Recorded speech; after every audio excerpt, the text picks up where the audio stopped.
Thank you for participating in today's meeting. If attending in person, please do not connect to Zoom or teleconference while in the room, and please silence all devices. If translation is provided, click on the globe at the bottom of your screen to select either English or Spanish. Public comment will be taken after each item.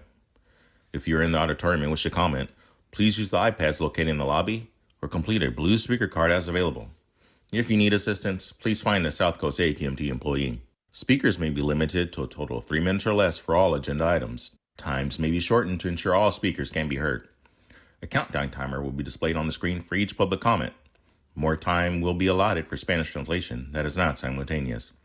For questions or issues on making a public comment, please call the public advisor at 909-396-2432. That's 909-396-2432. Please adhere to the speaker time limit and treat others with courtesy, civility, and respect. Failure to do so can result in your mic being muted or you being removed from the meeting. Be aware that this meeting is being recorded.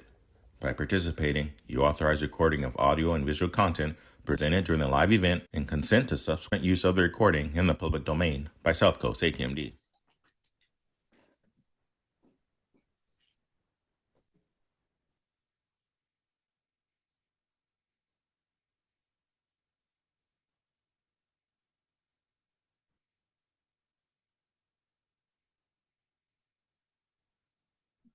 Madam Chair, we're ready whenever you are. Good morning, everyone. Happy Valentine's Day. Morning. All right. Can we get a roll call, please? Good morning. Vice Chair Cacchiotti? Here. Board Member Krakoff, absent. Supervisor Perez? Absent for now. Mayor McCallan? Here. Chair Delgado? Here. We have a quorum. Okay, thank you. Okay, we have discussion items 1 through 9. Are there any board member concerns anybody would like to bring up? Nope. And approved travel. I don't think there's any that, do we have to approve that? I didn't check. No, there isn't any, and there was no out-of-country travel either. Okay, great. The governing board agenda for March, do you want to just run us through that, Wayne? Sure. We don't have any set public hearing, but we will have 2 public hearing items. One is approve and adopt the Technology Advancement Office Clean Fuels Program 2024 Annual Report and 2025 Plan Update, and also approve the Annual Reclaim Audit Report for 2023 compliance year. We will be having the staff presentation in lieu of a board letter for the Permitting Enhancement Program status update. And also we'll be having a tech showcase where we'll be having a number of vendors demonstrating their equipment. I think you recall we did that, I want to say about 2 years ago, and it was a big hit. So we're looking forward to that event again. And that's Great. it. Board members, any questions? Nope. And it looks like we do have one hand raised. So I'll go ahead and take that. Harvey Etter got his hand raised online.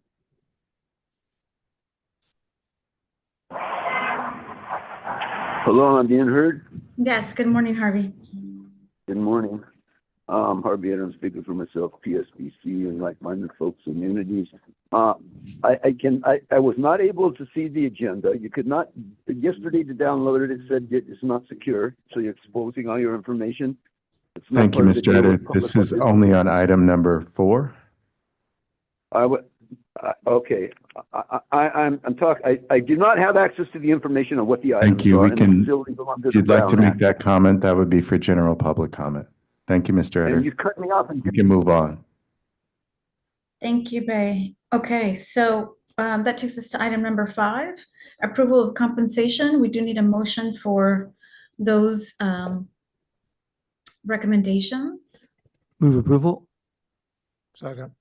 All right, can we get a roll call vote, please? Vice Chair Cacchiotti? Yes. Board Member Krakoff, absent. Supervisor Perez, absent. Mayor McCallan? Yes. Chair Delgado? Yes, Motion passes 3 with 2 absent. great. That brings us to Dr. Herb Johnson on our internal engagement activities. Hello. Thank you so much for allowing me to speak today. This is, in addition to Valentine's Day, we're also in the middle of Black History Month, which has been month-long for the past 55 years, but has been a part of the American kind of lexicon with a Negro History Week 99 years ago. It was first started in 1926. And so happy Valentine's Day and Black History Month. If we could go to the first slide, I would like to maybe reintroduce you all to Dr. Mae Jemison. She was the first African-American woman to travel into space aboard Space Shuttle Endeavour on September 12, 1992. What I think is quite significant is that in the origin stories of NASA, which used to be called the National Advisory Committee for Aeronautics, NACA, different kind of NACA, that was started in 1914. And so very similar to that movie Hidden Figures, although it had been created in 1914, she was the first African-American to be in space in 1992. So pretty much 60 some years it took for that to have happened. So I'm really just amazed that we still have to talk about the first, but it is Fabulous Female Friday, in fact. So she earned degrees in chemical engineering and African-American studies from Stanford, followed by a medical degree from Cornell University. She has always advocated for science education, and although she left NASA in 1993, she continues to focus on science education, STEM research. She founded what's called Earth We Share, an international science camp. And so this is Dr. Mae Jemison and our Fabulous Female Friday for today. Thank you so much. Next slide. So really excited that in the past month, we have been really connecting with our community members. We were very happy to bring all of the members of our employee resource groups. I think you all remember we have a multitude of employee resource groups here within our agency, and they really do provide us with cultural capital so that we understand the diverse communities in which we are a part of that represent our very vast areas, catchment areas. And so we brought them together to really talk about what are the issues and concerns. There was a forum to talk about solidarity, how to be together with each other. We also were strategically planning for how we were going to move forward in the upcoming year. So we're very happy to have Wayne and Susan join in on that. We had about 42 employees participate both in person and virtually. Next slide, please. Also, we have our employee resource groups. What we have seen amongst employees, as there is a really a national dialogue around diversity, equity, inclusion, there are current challenges, and so our employee resource groups are expressing concern that it is impacting the rights and protections of individuals and really how it impacts the work that we do here in our agency.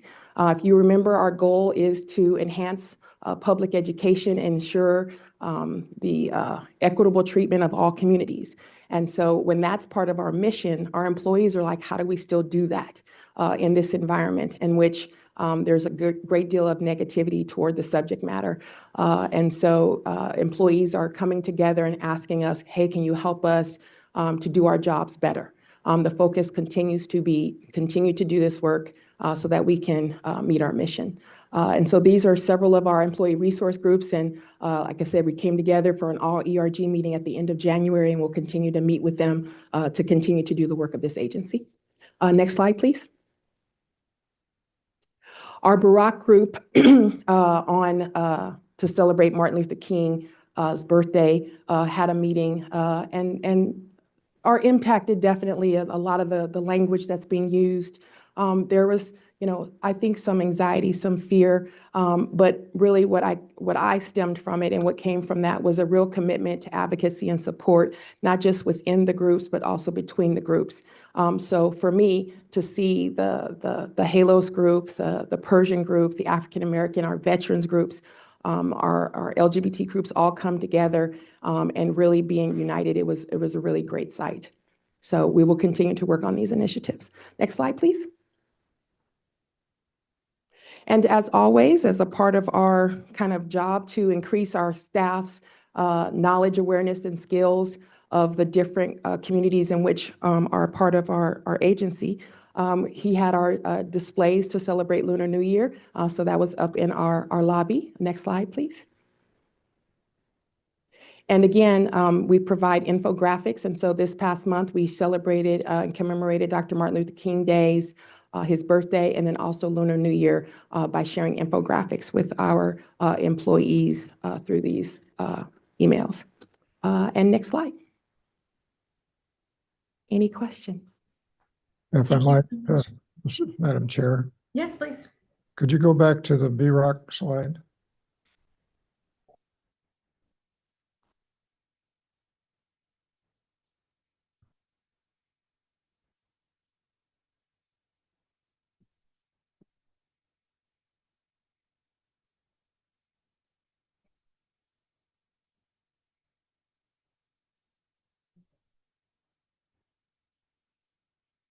Yeah, just a point, I object to the symbols there that represent, the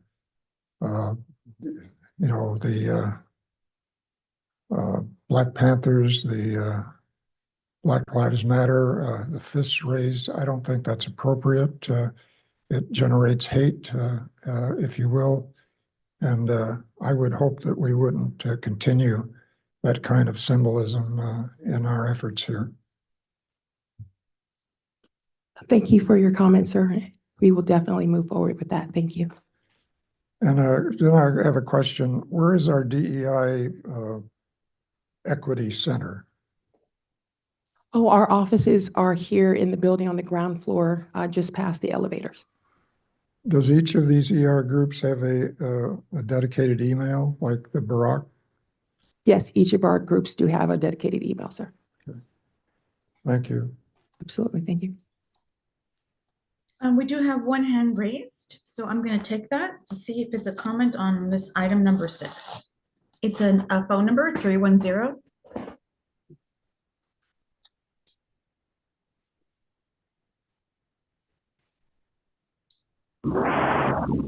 Hello, am I being heard? Yes, Harvey. Okay, I'm Harvey Etter. I'm speaking for myself of PSPC and like-minded folks and entities. This is Black History Month.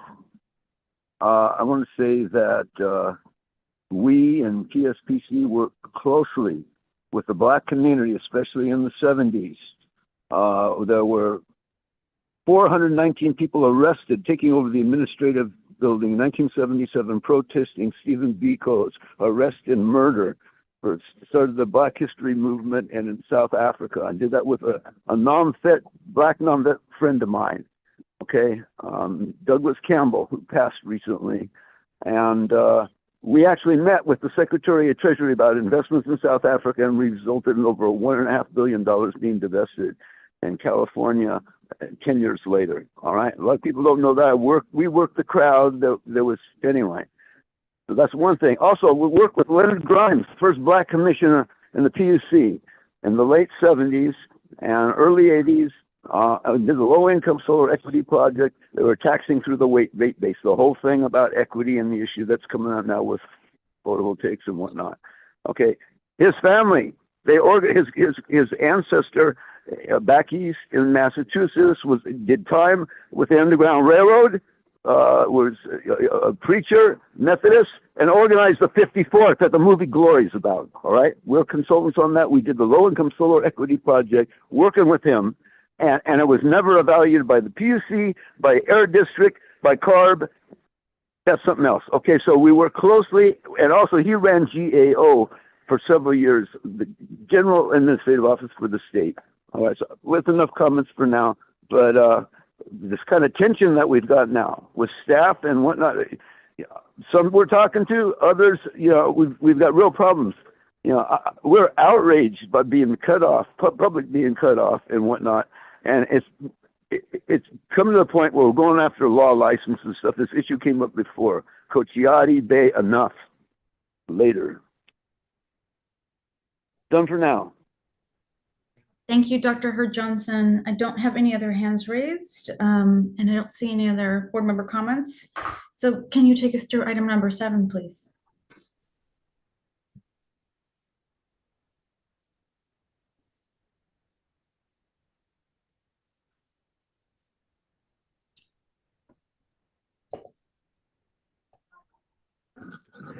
Could you repeat what you said? I'm sorry. Item number 7, please. Oh, yes. So we're very excited that we have our new group of Young Leaders Advisory Council. And so I think we're submitting this list to you all to move forward with our next meeting. So I think this is a part of the process for you all to approve it. But we're very excited that we have, I think, 9 returning members to our WILAC group. And then we do have a representation of all of our different communities, which is something that we didn't have in the past. So each of our different municipalities are represented. Great, thank you so much. And there's no motion required on that. Board members, any questions? Okay, thank you so much. Item number 8 was Sujata, review of the second quarter budget versus actual. Yes. Good morning, Chair Delgado and members of the committee. Sujata Jain, Chief Financial Officer. So this is our presentation on the budget versus actual results for the second quarter that ended on December 31st, 2024. Next slide, please. So in this presentation, I'll go over the fiscal year 24-25 budget summary. I have a comparison both in revenues and expenditures for the second quarter versus the second quarter of last fiscal year, just as a benchmark. And then I have a slide on use of fund balance. And then finally, I have a slide on the 5-year projection. Next slide, please.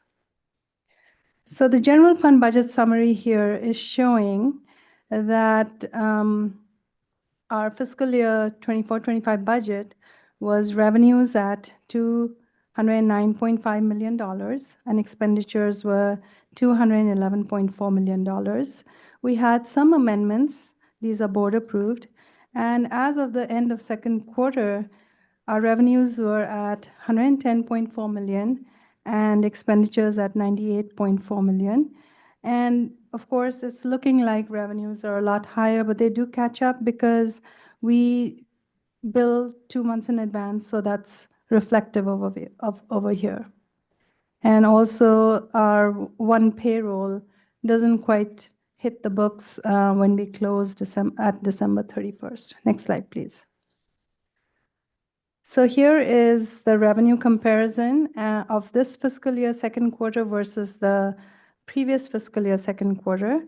And you can see we are trending quite okay where we are supposed to be. So I'll go over the first 3 categories, which are our stationary sources. They're very much in line how it should be by the time we close our second quarter. Mobile sources also are trending similar. The other category is a pretty broad category, but the main reason why you are seeing a dip is because last fiscal year, by December, we had received a state funding, which is our subvention money. And when we closed this year's December, we hadn't gotten that. We did receive it this current week. So we'll be caught up over there. And then area sources is a very small category and transfers vary from fiscal year to fiscal year.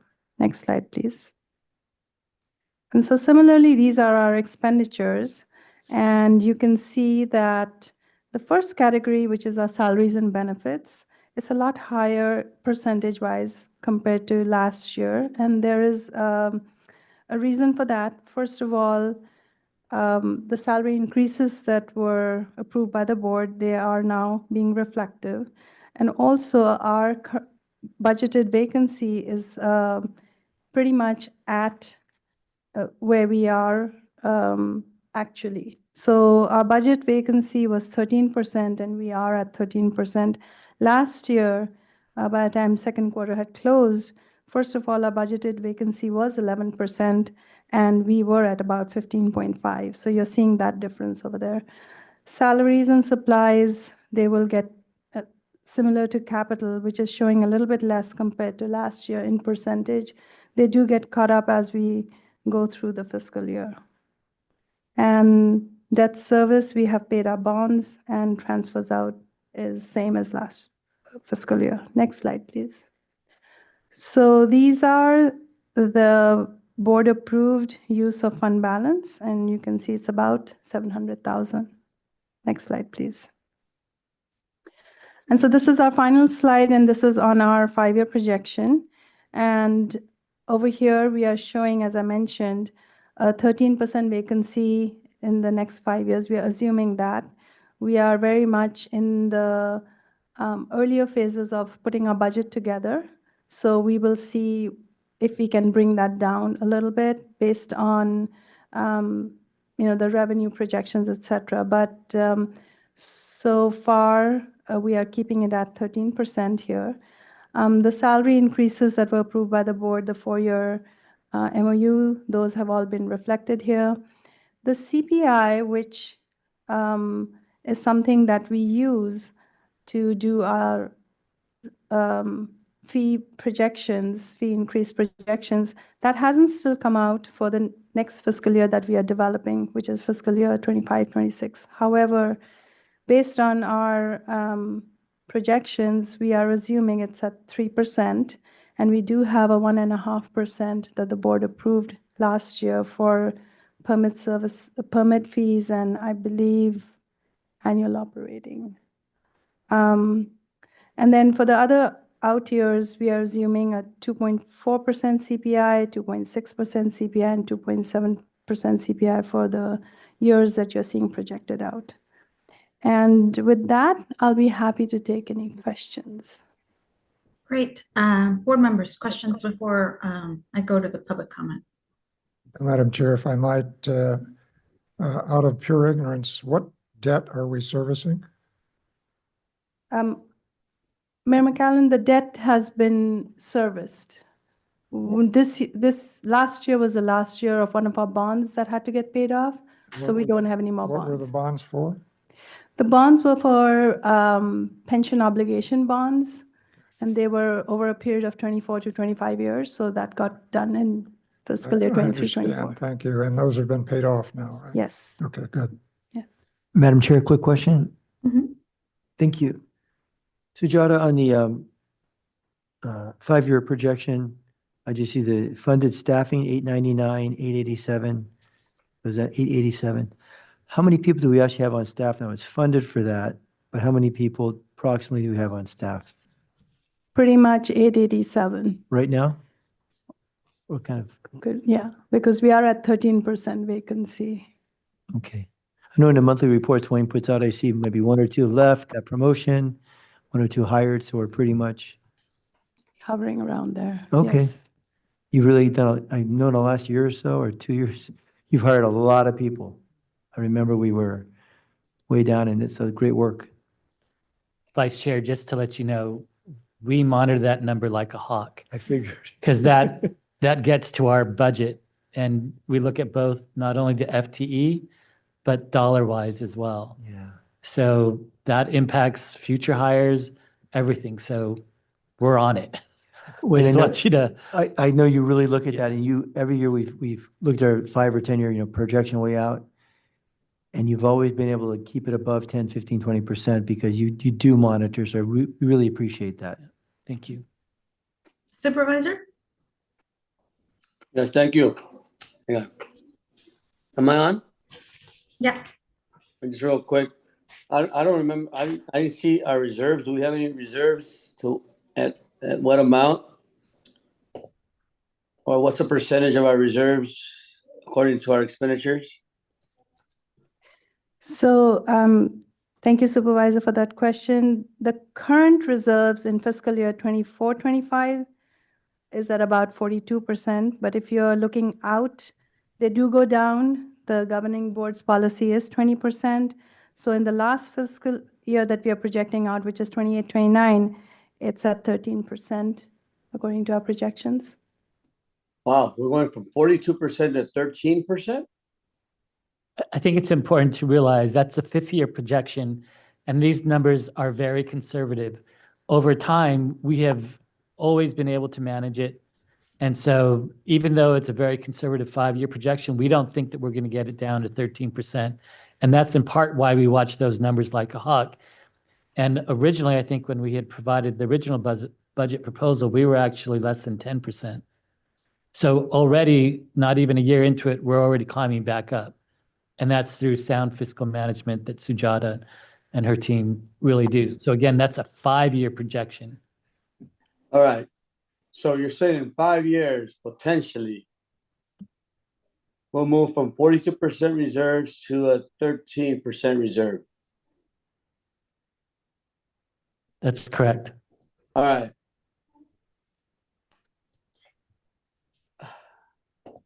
Okay. Regardless of that's a 5-year projection, that's extreme.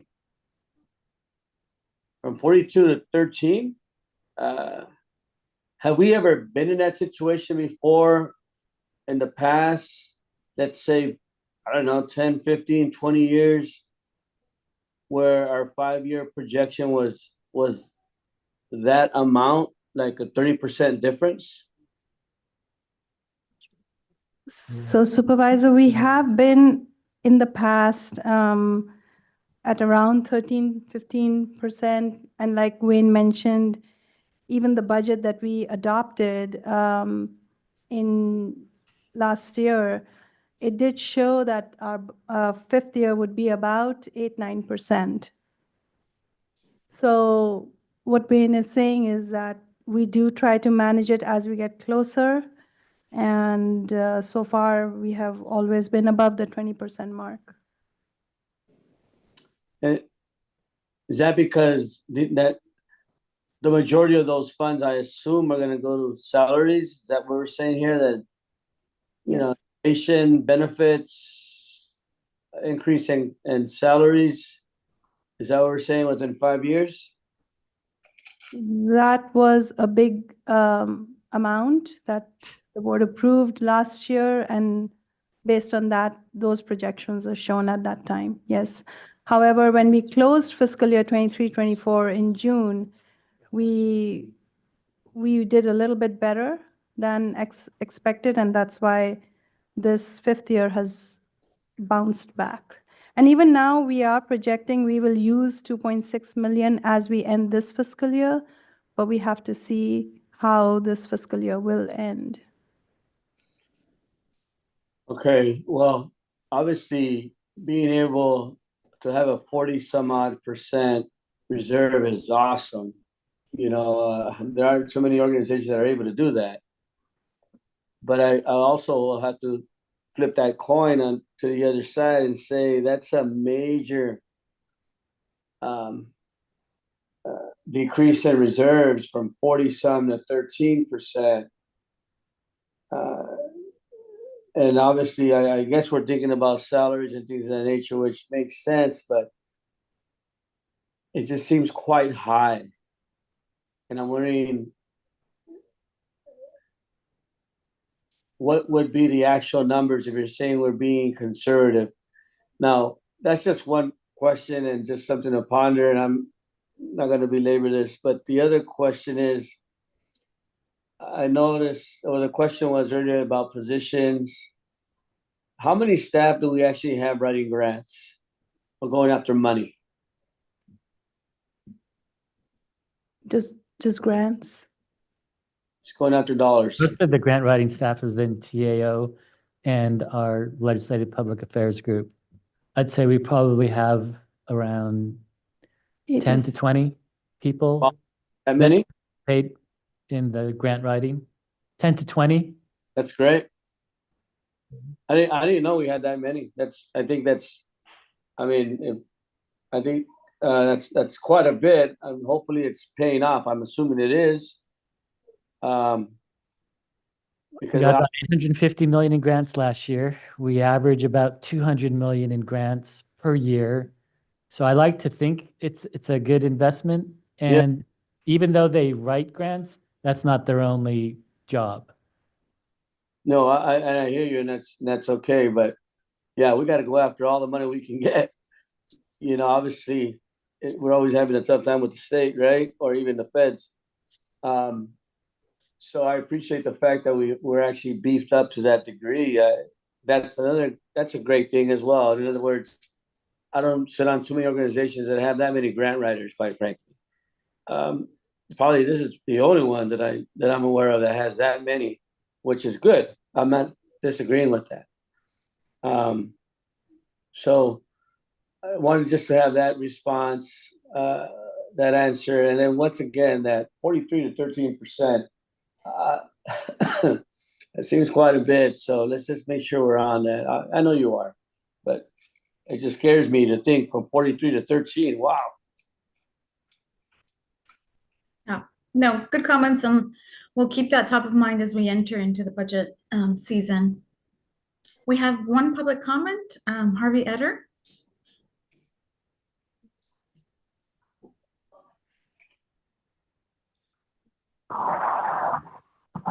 Hello, am I being heard? Yes, Harvey. Okay. Hi, ditto what I said. I've got limited time. Okay. Fiduciary responsibility. Staff, Sujata, the board, okay? Not only to this agency, but to the political economy that we serve for 17, 18 million people, all right? There's talk since the administration come in of inflation through the immigration thing, increasing food costs, construction, and also through other means, tariffs. And this has been causing inflation, and it's in the Wall Street Journal, most conservative. Okay, there is a risk, okay? Fiduciary, this is your responsibility. What is being... Okay, looks like Harvey ran out of the 3 minutes. Thank you so much, Sujata, for your presentation and your comments.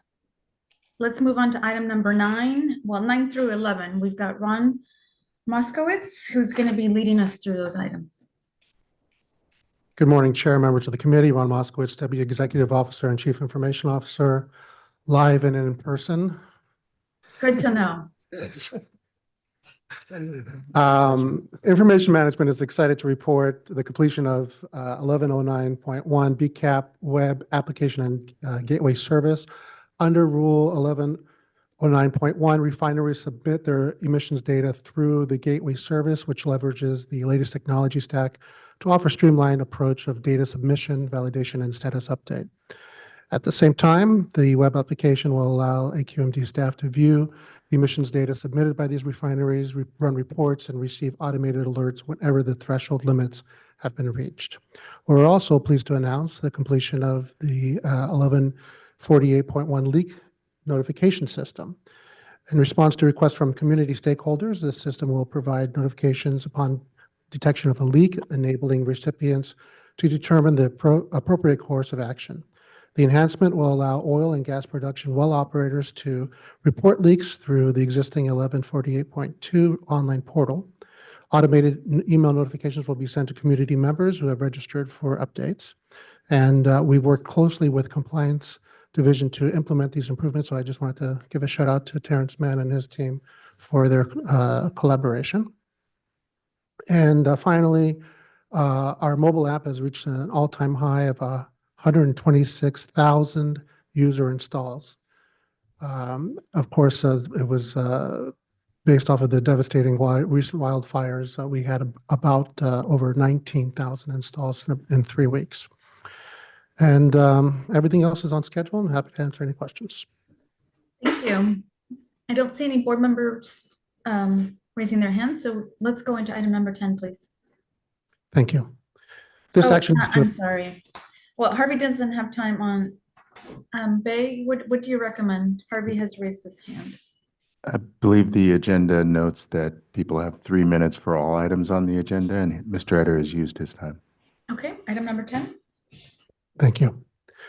This action is to obtain approval for the purchase of hardware and software maintenance and support services for server and storage devices from Hewlett-Packard Enterprise Company for 1 year, and in the amount not to exceed $190,000. Funds for these purchases are included in our budget, and I'm happy to answer any questions. Board members, questions or motion, please? Move it. Second? All right, it's been moved and second. Roll call, please. Vice Chair Cacchiotti? Yes. Board Member Krakow, absent. Supervisor Perez?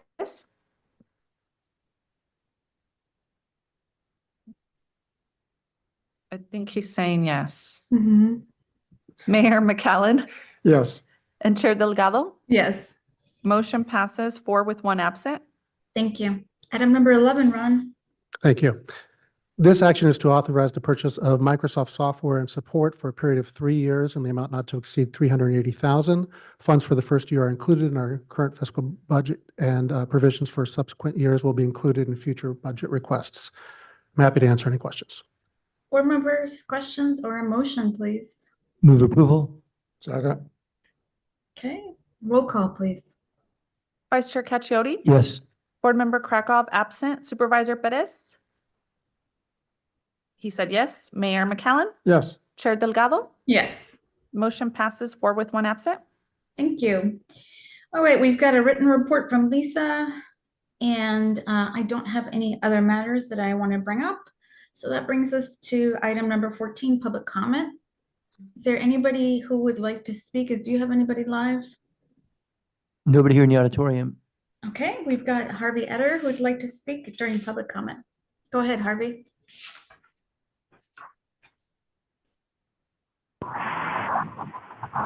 Hello, am I being heard? Yes.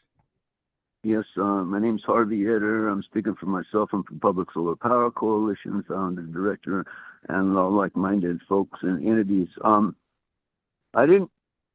might have missed some of the meeting, 1 through 9, but I didn't hear you talk about the fires.